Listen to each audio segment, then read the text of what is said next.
ouvert et qu'après la résurrection de Jésus, plusieurs des saints se sont promenés dans la ville de Jérusalem, ceux qui étaient morts. Spécial! Et ensuite, il y a 2 autres résurrections dans le Nouveau Testament. Pierre qui a ressuscité Dorcas dans Acte 9, ça devrait apparaître aussi à l'écran. Et Paul qui a ressuscité Eutychus. J'aurais aimé avoir beaucoup de temps pour vous raconter ces histoires, mais c'est vraiment touchant. Et il y a bien sûr la résurrection de Jésus. Ça, c'est la 10e. OK? Lui-même est ressuscité, mais je vais revenir puis je vais parler de ça un petit peu plus tard. Mais ça veut donc dire, OK? Vous prenez votre Bible, vous commencez à lire, vous tombez sur ces résurrections-là, et il y a quelque chose qui devrait tout de suite cliquer dans votre tête. C'est de dire, quand Adam a péché, le jugement est venu, la malédiction est venue sur ce monde. Dieu avait dit, le jour où vous mangerez de l'arbre, le jour où vous allez désobéir, vous mourrez. Adam a péché, Adam est mort, nous sommes des descendants d'Adam, nous avons péché en Adam et nous péchons et nous mourrons. C'est une expérience universelle, la mort. Alors, quand on lit, on se dit, mais c'est terrible ce qu'il y a sur la race humaine. Il y a la mort qui est là. Comment on peut sortir de ça? Et alors qu'on commence à lire dans l'Écriture, tu te dis, oh, il y a une lueur d'espoir en quelque part. Quand Dieu est là, quand Dieu intervient, il y a des gens qui ressuscitent. Ça se pourrait-tu qu'il y ait en quelque part un espoir que la mort soit renversée en quelque part? Il y a quelque chose qui devrait naître en nous, là. Un encouragement. La mort n'aura peut-être pas le dernier mot, mais en même temps, c'est quand même limité. Première observation dont je vous dis, il y a une lueur d'espoir, il y a un renversement. OK? 2, c'est quand même limité parce que ces gens-là qui sont ressuscités sont morts à nouveau. C'était une résurrection, mais ils ont eu en fait un prolongement de vie, mais ils sont morts. Alors, il y a un espoir, il y a quelque chose là qui nous allume, mais qui dit, il faudrait plus que cela. Première chose donc que le lecteur de la Bible sur laquelle il devrait s'arrêter, c'est de dire, il y a des récits de résurrection. Deuxième chose, il y a la résurrection de Jésus. On a lu tout à l'heure dans 1 Corinthiens chapitre 15, « Mais Christ est ressuscité ». Si vous cherchez cette expression-là, « il est ressuscité » ou « Christ est ressuscité », on la retrouve 18 fois dans le Nouveau Testament. Il y a des témoins de l'époque, des anges. Les gens se présentaient au tombeau puis ils ont dit, « Cherchez pas parmi les morts celui qui est vivant. Jésus est mort, oui, mais il est ressuscité. » Il y a des gens qui l'ont vu ressuscité. Et c'était ce qu'il disait, « Il est ressuscité ». C'est même un titre de Jésus, on l'appelle « le ressuscité ». 18 fois. C'est écrit aussi dans les Épîtres où les apôtres reviennent sur la résurrection de Jésus, puis ils rappellent les implications de cela, et ils nous disent, « Il est ressuscité, Jésus ». Cette résurrection de Jésus, laissez-moi souligner quelques points, elle était annoncée dans l'Ancien Testament. Vous réalisez? Avant même que Jésus naisse, vienne sur cette terre, meure, c'était annoncé depuis plus de 1000 ans dans les psaumes que le Messie ne verrait pas la corruption. C'était annoncé dans Isaïe 53 qu'il allait ressusciter. Dieu l'avait dit d'avance que Jésus allait ressusciter. Jésus lui-même, deuxième point, l'a annoncé pendant son ministère, plus d'une quinzaine de fois. Ça veut dire que le lecteur qui est rendu dans le Nouveau Testament, régulièrement, il se retrouve devant des paroles de Jésus qui dit, oui, le Fils de l'homme s'en va à Jérusalem, il doit souffrir par la main des scribes, des pharisiens, etc., des leaders juifs. On va le faire mourir, mais il va ressusciter. Il l'a annoncé de toutes sortes de manières, une quinzaine de fois. Troisièmement, le récit de sa résurrection dans les 4 évangiles, a une place importante. On a une emphase qui est là. Les auteurs ont parlé des miracles, des paroles de Jésus, ses discours, toutes sortes de choses, mais quand venait le temps de parler de sa passion, de sa mort et de sa résurrection, ils ont ralenti le pas. Et ils veulent qu'on comprenne très bien ce qui s'est passé là. La résurrection, là, elle est centrale dans les évangiles, où on raconte la vie, le ministère de Jésus. Aussi, il y a des allusions à la résurrection qui sont omniprésentes dans la vie de l'Église. Parce que quand Jésus est mort, il est ressuscité, il est monté au ciel dans la présence à la droite de Dieu. On a chanté tout à l'heure, il est assis sur le trône. Mais ça a été le début de l'Église. Et les Actes des Apôtres nous racontent les premiers temps de l'Église primitive. On nous raconte qu'est-ce qui était leur doctrine, c'était quoi leur message. Ensuite, on a les épîtres où on voit les apôtres qui écrivent aux différentes églises ce qu'elles ont besoin de connaître. Et savez-vous quoi? Ce qu'on prêchait, c'était la résurrection, le point principal. Le christianisme, là, la pierre d'angle, c'est la résurrection de Jésus. C'était ça le message. Il est ressuscité, ça change tout. C'était ça qu'on prêchait dans les églises, c'était ça qu'on prêchait aux non-croyants pour les emmener à la foi, c'était ça qu'on répétait dans les épîtres. Alors, ça a une place très importante aussi dans l'Église primitive. Je veux souligner le fait aussi que, alors qu'il feuillette l'Écriture, le lecteur qui lit va se rendre compte que la résurrection de Jésus, ce n'est pas un mythe. Ce n'est pas une histoire inventée. C'est un fait. Il va apparaître à l'écran. Il y a un auteur, vous allez voir son livre, malheureusement, c'est juste en anglais. Et lui, il nous dit, c'est un fait, la résurrection de Jésus, à cause de 4 choses. Je l'ai laissé en anglais, mais il parle à cause du supplice qui était fatal. Il n'y a pas personne à l'époque qui a été crucifié qui en est sorti vivant. C'était terrible, c'était entouré dans le sens que quelqu'un ne pouvait pas s'enfuir, quelqu'un ne pouvait pas descendre de là, quelqu'un ne pouvait pas feindre d'être mort, on lui cassait les jambes ou c'était clair, personne ne s'en sortait vivant. À cause de cela, de penser que Jésus n'était pas réellement mort, on entend toutes sortes d'explications concernant le fait qu'il n'était pas réellement mort, il était juste évanoui, excusez-moi là. Ça, c'est le premier. Il appelle, c'est F-E-A-T, c'est comme ça, lui, qui s'en rappelle. Le fait que la résurrection est un fait, feet, F-E-A-T. La tombe qui est vide, comment expliquer cela? Alors qu'il y avait des gardes. Il y avait des gardes qui voulaient s'assurer que personne ne prenne le corps. Comment expliquer que la tombe est vide? Et les gens de l'époque n'étaient pas naïfs. Là, ça s'est passé, la population était là. Ils ont vu Jésus, ils l'ont vu crucifié, plusieurs l'ont vu mourir, savaient qu'il était dans le tombeau. Et là, on arriverait et on dirait, il est ressuscité. Puis les gens, ils colleraient ça facilement. Ça veut dire que les gens de l'époque qui ont cru, parce qu'il y a eu beaucoup de conversions, il fallait qu'il y ait des faits. Et un des faits, comment expliquer que la tombe était vide? Les apparences, c'est-à-dire les apparitions de Jésus. Vous avez lu avec moi tantôt dans Corinthiens 15, il est apparu des fois à 500 personnes à la fois. Il est apparu à plusieurs personnes. Et eux rendaient témoignage. Il est ressuscité, je l'ai vu. Et ces gens-là n'étaient pas des menteurs.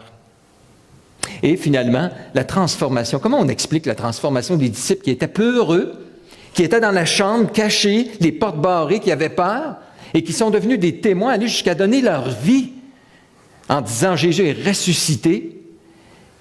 Ils n'ont jamais renié cela au point de mourir martyr. Comment expliquer cela? Est-ce que tu donnes ta vie pour un mensonge qu'on a monté une gang ensemble? On s'est dit, on va faire à croire aux gens, en quelque part, que Jésus serait ressuscité, puis on va partir d'une religion.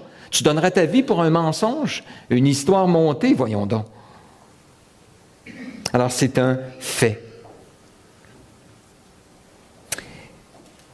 Et finalement, la résurrection de Jésus, le lecteur va arriver là-dessus, on découvre que ce n'est pas un fait isolé. C'est-à-dire qu'on pourrait regarder à Jésus puis faire plein de déductions, puis la Bible en fait sur le fait « Hey, mais il est ressuscité ». Ça démontrait que Jésus, son procès était injuste, il ne méritait pas d'être traité comme ça, il est ressuscité. Ça démontrait sa divinité. Il a été déclaré Fils de Dieu avec puissance par sa résurrection d'entre les morts. Donc, sa résurrection nous indiquait qui était Jésus, c'est vrai. Mais il y a quand même une autre dimension, c'est que la résurrection de Jésus, elle avait des implications. Ce n'est pas un fait isolé, elle a des implications sur ceux qui croient. Ça change quelque chose. Parce que Jésus, en mourant, le jugement dont je vous parlais tout à l'heure, quand Adam a péché, il y a 3 ennemis dans le jardin d'Éden. Hein? Le diable, le péché et la mort. Bien, Jésus a pris cette malédiction sur lui. Il est allé mourir à la croix et il est ressuscité. Et en faisant cela, il a vaincu cette malédiction. Il a vaincu le diable. Il a vaincu le péché. Il a vaincu la mort. Et celui qui croit en lui reçoit les bénéfices de l'œuvre de Jésus. Faites une petite recherche dans la Bible, puis recherchez le mot « Jésus est ressuscité pour ». Et c'est intéressant. À quelques reprises, ça nous dit « Il est ressuscité pour nous, les chrétiens ». Ça a un impact sur nous. Ça change quelque chose dans ma vie. Il est ressuscité pour notre justification. On retrouve beaucoup cette expression-là. Quand j'étais à l'école, ça fait longtemps, j'avais fait un texte écrit en français. Et c'était sur un vieux trappeur. J'aimais la forêt, puis j'en rêvais même pendant mes cours. Puis donc le prof nous avait demandé de faire un petit récit. Alors moi, j'avais fait l'histoire de Frédéric. Il s'appelait Frédéric le trappeur. Ça a donné le nom à mon fils, Frédéric. Mais puis cet homme-là, je racontais... C'est quelque chose que j'avais inventé, là. Il s'en allait dans la forêt avec son chien vagabond, puis à un moment donné, il rencontre un gros ours. Et son chien fidèle qui veut défendre son maître s'en va à la rencontre de l'ours et la bagarre entre les deux. Grosse bagarre, tout ça. Et là, ils disparaissent au travers des feuilles dans la forêt. Le trappeur regarde tout ça. Puis là, il entend toutes sortes de cris, de grondements, de bruits de bataille. Et là, savez-vous qu'est-ce qui se pose comme question? Lequel va sortir de là? Si c'est l'ours qui sort, je suis cuit. Si c'est mon chien qui sort, je suis sauvé. Il fallait que Jésus ressuscite. Il fallait que Jésus sorte de là. Quand Jésus est mort, le fait qu'il est ressuscité, il est mort, ce que je méritais à cause de mes péchés, la colère de Dieu, d'être rejeté loin de Dieu, d'être maudit. La Bible est remplie. C'est grave le péché. Il y a des conséquences au péché. Dieu punit le péché. Ce qu'on méritait, Jésus l'a pris sur lui. Lui, il n'avait pas péché. Mais il est sorti du tombeau. Et moi qui le vois, je me dis, hey, j'ai la vie. S'il n'était pas sorti de là, 1 Corinthien nous dit que si Christ n'est pas ressuscité, nous sommes morts encore dans nos péchés. Il n'y a pas eu la victoire finale. C'est la mort qui aurait eu la victoire sur lui. C'est le diable qui aurait eu la victoire sur lui. Mais le fait qu'il est sorti de là, il a eu la victoire.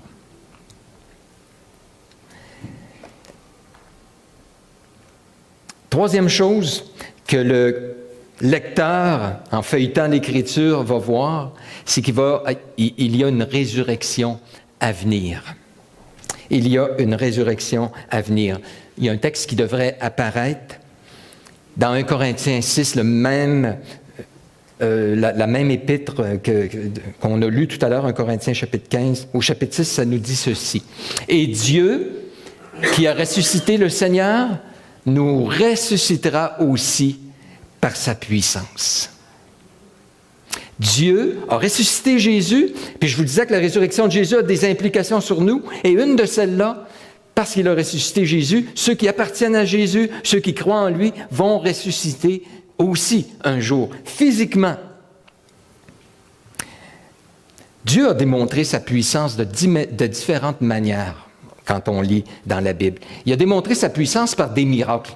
Et vous savez quoi? Les miracles, c'est souvent sur des maladies, infirmités. OK? Et moi, je dirais la maladie puis l'infirmité, c'est le petit frère de la mort. C'est les prédécesseurs de la mort. Hein? Alors, vous vous rappelez l'homme qui avait la main sèche? Une main sèche, c'est une main qui est morte. Puis, Jésus fait un miracle, puis la main redevient en vie. On dit, hey, wow, c'est extraordinaire. Mais quelle puissance ça prend? Jésus n'a pas juste ressuscité des mains, il a ressuscité des personnes au complet. Quelle puissance! Il va y avoir une résurrection finale parce que Jésus voulait démontrer sa victoire sur la mort, le péché, le diable, par ses guérisons, par plusieurs de ses miracles, par les résurrections qu'il a faites. Et Jésus va démontrer, Dieu va démontrer sa victoire, sa puissance, par une résurrection générale. Vous savez, tout être humain va ressusciter, tout mort un jour va revenir à la vie, croyant comme non-croyant. L'Écriture dit ça, je vous lis, Jean, l'Évangile de Jean, chapitre 5, « Ne vous étonnez pas de cela, car l'heure vient où tous ceux qui sont dans les sépulcres entendront la voix de Jésus et en sortiront. Ceux qui auront fait le bien ressusciteront pour la vie, et ceux qui auront fait le mal ressusciteront pour le jugement. » Vous savez, on regarde ça dans la Bible, puis on dit, « Hey, Lazare était mort, Jésus le ramène à la vie, une personne. Quelle puissance! » Mais un jour, là, il va y avoir des milliards de personnes que Jésus va dire une parole. Et des milliards de personnes vont ressusciter. Ça vous semble incroyable? C'est parce qu'on ne connaît pas Jésus. On ne connaît pas notre Dieu. Les Sadducéens ne croyaient pas à la résurrection. Jésus dit, vous ne croyez pas à la résurrection? C'est parce que vous ne comprenez ni l'Écriture, ni la puissance de Dieu. Quand on connaît l'Écriture, on connaît la puissance de Dieu. Il n'y a rien à son épreuve. Et laissez-moi mettre l'accent quand même sur la résurrection des croyants, parce qu'il y a quand même une différence. Certains vont revenir à la vie, ceux qui n'ont pas cru en Jésus, ceux qui n'étaient pas ses disciples, pour le jugement. Mais je veux mettre l'accent sur les croyants qui, eux, vont revenir à la vie pour la vie éternelle. Dieu qui a ressuscité le Seigneur nous ressuscitera. Ce qui attend pour le croyant, le jour où on se convertit à Jésus, à cause de la résurrection de Jésus, il y a une nouvelle vie en nous. Il y a quelque chose qui commence en nous. On est de nouveau à cause de la résurrection de Jésus. On est transformé graduellement à cause de la résurrection de Jésus, la puissance de la résurrection qui est en nous. Mais ce n'est pas tout. Un jour, notre corps, on va avoir un nouveau corps. Notre corps, même si on a passé par la mort, que notre corps a brûlé ou peu importe, Jésus va ressusciter ce corps-là avec un nouveau corps qui nous dépasse. Plus de maladies, plus de traces de péché en nous. Plus de mort, plus de souffrance, plus d'infirmité. Peut-être que ça ne vous dit pas grand-chose, mais parlez aux gens qui sont infirmes, handicapés. Parlez à quelqu'un qui est sur son lit de mort, puis qui croit à ce que la Bible nous dit. Ça fait toute la différence. Ça fait toute la différence. Il est capable, sur son lit de mort, d'être en paix, dans la joie, la pleine satisfaction en disant « Je crois à un Dieu de résurrection. » Et ce qui m'attend, non seulement un corps parfait, glorieux, c'est la continuité, c'est notre corps qui est ressuscité, mais un corps incorruptible. La Bible le décrit comme ça. En conclusion, je veux juste, on va aller tout de suite à le dernier texte. C'est quand Jésus a ressuscité Lazare, il a dit un beau verset. « Je suis la résurrection et la vie. » Il n'a pas dit « je donne »,« je suis la résurrection et la vie. » Celui qui croit en moi vivra, quand même il serait mort. Et quiconque vit et croit en moi ne mourra jamais. Crois-tu cela? On va tous ressusciter. Considère le fait que ce n'est pas tout de ressusciter. Ce qu'on veut, c'est ressusciter pour la vie éternelle, avec un corps glorieux, à la ressemblance de celui de Jésus, pour être avec lui pour l'éternité. C'est ça qu'on désire. Vous allez dire, mais comment je fais cela? Celui qui croit en moi vivra quand même, il serait mort. Et quiconque vit et croit en moi ne mourra jamais. Crois-tu cela? Il y a 3 fois le mot « croire ». Nous croyons, oui, à la résurrection, mais nous croyons à l'œuvre de Jésus. Le croyant, celui qui est un enfant de Dieu, celui qui va au ciel, appelez-le comme vous voulez, le converti, c'est celui qui a rencontré Jésus, qui a cru que son sacrifice, c'est le seul moyen pour payer pour nos misérables péchés. Que sa résurrection démontre qu'il a eu la victoire sur le diable, la mort, le péché, qui croit, qui reçoit Jésus, qui veut les bénéfices de l'œuvre de Jésus, qui lui dit « Jésus, prends-moi ». Mais celui qui croit comme ça, il a la vie éternelle et il va avoir part à cette résurrection. Crois-tu cela? Je t'invite aujourd'hui à lui dire « Seigneur, fais-moi saisir mieux ton œuvre à la croix. Fais-moi saisir ta puissance puis la portée que ça a concernant mon avenir éternel. » Ma résurrection. Prions.